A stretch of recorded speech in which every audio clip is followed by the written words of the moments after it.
Le 11 mars est le jour de l'intuition progressive.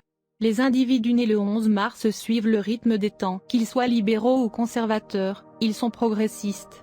Ils voient le monde comme un endroit hautement concurrentiel où seuls les plus rapides et les plus intelligents réussissent. Dans la vie privée, ils peuvent se permettre d'exprimer leur côté rêveur, plus détendu de leur caractère, en examinant des idées et des spéculations dans des discussions avec des amis ou la famille, et peut-être jeter les bases de projets imaginatifs. Dans leurs deux plans de vie, le talent qu'ils utilisent pour unifier est l'intuition qui les aide beaucoup. Les gens nés le 11 mars croient que s'ils n'avancent pas, d'autres vous abandonnent. Ils sont ambitieux, mais de façon modérée, pas amère, ils vont certainement de l'avant. S'ils sont confrontés à un emploi régulier, ils occuperont une position dans laquelle ils peuvent avancer, mais sans le forcer ou provoquer de subterfuges. Cela dépend du milieu de travail et de la culture dans lesquels ils vivent. S'ils ont leur propre entreprise, ils ont un talent spécial pour voir les opportunités cachées et les exploiter. Une fois qu'ils auront évalué cette opportunité, ils n'hésiteront pas à mettre une grande partie de leurs ressources au service de l'intuition. Ainsi, ils sont de bons investisseurs ou des joueurs parce qu'ils ont le courage d'assumer consciemment certains risques, mais assez intelligents pour éviter des implications stupides. Une autre caractéristique qui aide beaucoup ces gens est le bon goût. Ils sentent instinctivement ce qui est bon et ce qui mérite attention, et apprennent rapidement à saisir la valeur des objets ou des personnes.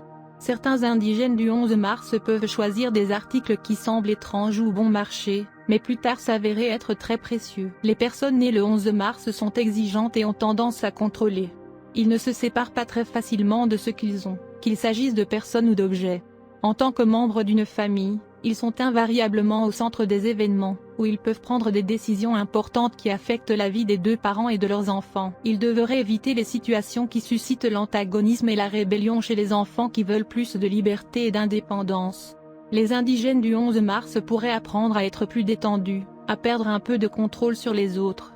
Les individus plus évolués nés à cette date apprendront à faire confiance à l'univers et réaliseront que rien n'est vraiment perdu. Enfin, l'intuition les fera estimer la vraie valeur de la liberté personnelle plus que toute autre possession ou possibilité de contrôle personnel. Nés le 11 mars, ils laissent présager que les luttes pour le contrôle, les conflits d'ego et les luttes pour le contrôle sont possibles cette année. Regardez, essayez de résoudre de vieux problèmes de la même façon.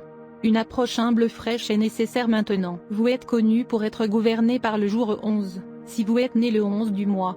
Il y a beaucoup de grands dirigeants politiques, administrateurs, inventeurs, ainsi que des artistes nés le 11 mars.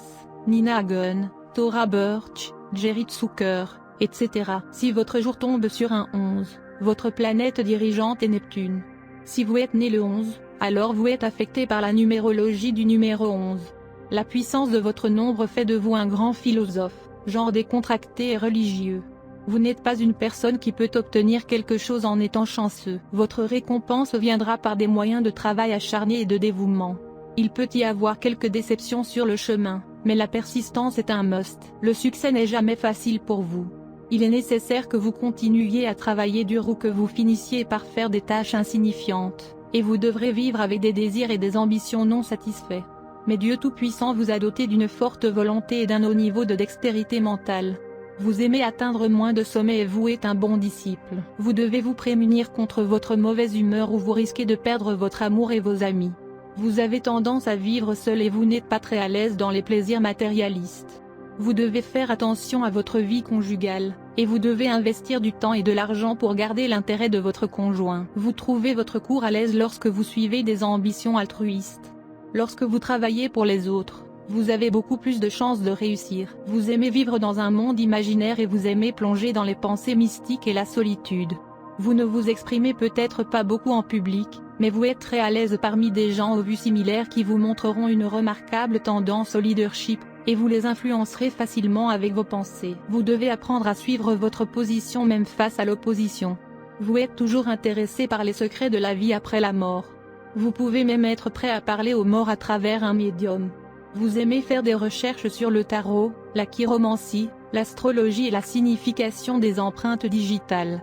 Vous aimez l'histoire. Vous aimez tout analyser de façon critique, y compris vos pensées intérieures, votre famille, votre société et le monde en général. Vous aimez plonger dans la solitude.